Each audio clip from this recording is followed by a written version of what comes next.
Hallo und herzlich willkommen zu einem neuen Video rund ums Trompetespielen. Heute möchte ich euch einen Geheimtrick zeigen, den ich im Studium herausgefunden habe, ganz vergessen habe, und vor kurzem ist es mir wieder eingefallen, als ich den On-Air-Podcast von Andy Schreck gehört habe, mit Alexander Wurz als Gast, und der hat erzählt, dass er einen Tipp hat für diejenigen, die etwas experimentell auf dem Instrument üben möchten und natürlich auch was verbessern möchten.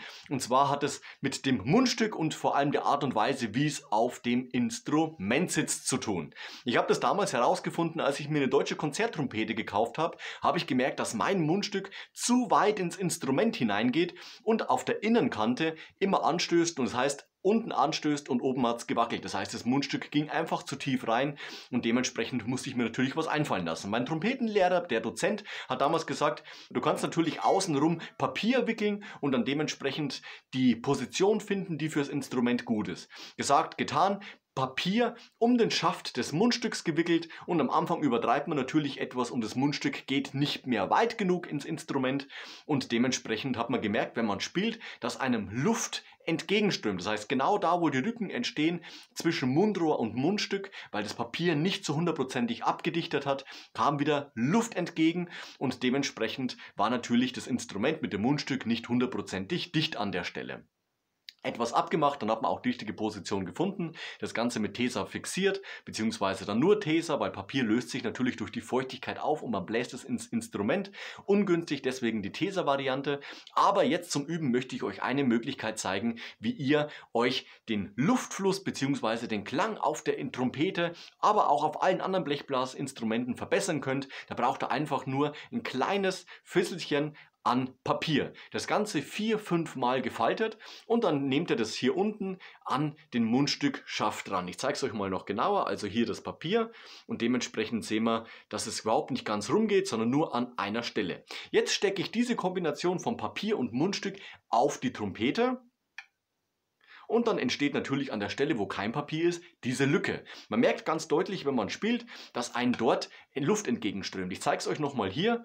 Da kann man auch eventuell sehen, dass das Papier hier liegt, und an der Stelle dahinter entsteht eine kleine Lücke, und da kommt eben dann die Luft raus. Auf der gegenüberliegenden Seite natürlich genau das Gleiche. Wenn ich jetzt Trompete spiele, habe ich das Gefühl, als ob die Wasserklappe offen steht. Das kann man natürlich auch machen, indem man die Wasserklappe einfach aufmacht und zum Beispiel mit dem Gummiband fixiert. Also auch das ist eine Möglichkeit. Ich mache das Ganze immer gerne mit dem Mundstück, und wenn ich jetzt einen Ton spiele, werdet ihr merken, die Klangqualität leidet darunter. Natürlich, weil der Druck abfällt und dementsprechend beim Mundstück zum Mundrohr da eben entweicht.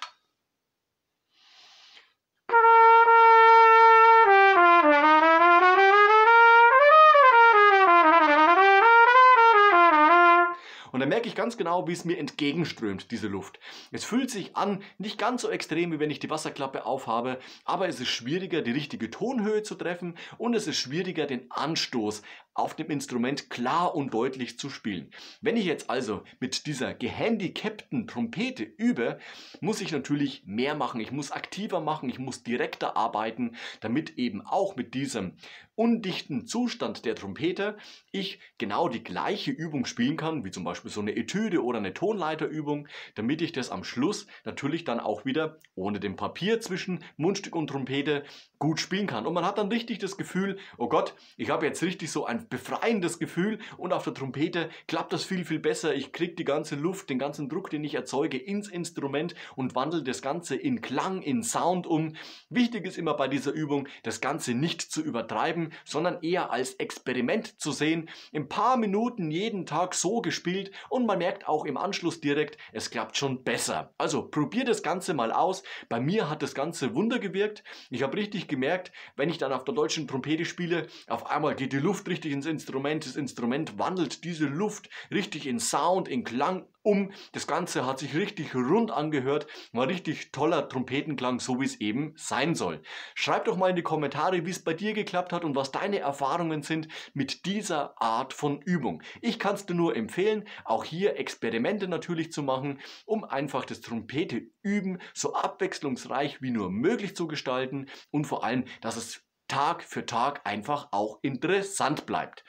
Meine Erfahrungen waren durchweg positiv, das heißt, jetzt mache ich natürlich das Papier wieder weg, spiele auf der Trompete, so wie es eben vorgesehen ist, mit Mundstück ohne dem Schnipsel Papier dazwischen.